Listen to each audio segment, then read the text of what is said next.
ฮะสบายดีเนาะหมู่เพื่อน FC คลิปนี้ก็พอกันกับบ่าวเต้าคือเก่าเนาะ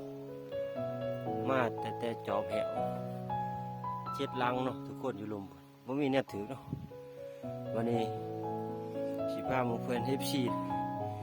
มาแวะจอบแหวพญาแดงเนาะทุกคนอยู่เบิ่งเอาแป้งใหม่เลยเนาะแหวพญาแดงเฮาใส่สายใหม่เนาะใส่สายสลิงเนาะทุกคน6 ลัง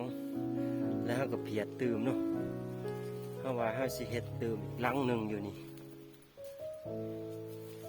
เนาะลังที่7เฮาสิเฮ็ดอยู่นี่จะน้อยเฮาสิเฮ็ดเนาะเอาไปยามก่อนใส่เสือกใหม่สายใหม่แป้งใหม่เบิดเลยเนาะทุกคนเนาะไปลุ้นนำกันนี่เนาะทุกคนเอาแป้งใหม่เนาะใส่สายสลิงข้างในต่างจากแต่เก่าเนาะแต่เก่ามันปองมันใหญ่ทุกคนหลังนั้นหลังทุกคนเลย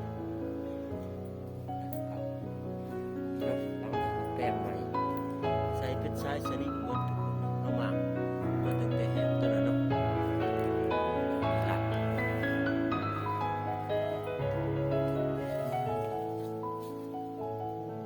เป้านี่เนาะทุกคนเนาะร้านเป่าเนาะลบมาเขาจังสีหางเนาะทุกคนมาไปลุ่นต่อ2 ลัง 3 ลังเนาะแถว6 ลังเขาแป้งใหม่เบิดแล้วเนาะทุกคนเนาะโอ้ลังบวงเพิ่ง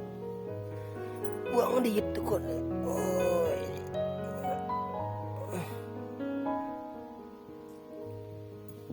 ยัง2 ลังสุดท้าย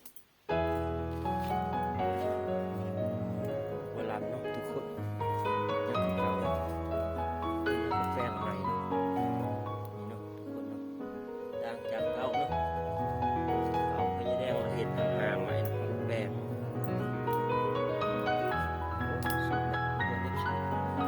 มีเวลาเขาสีเห็ดลงไปต่อพุ่นเนาะหอดแคมน้อง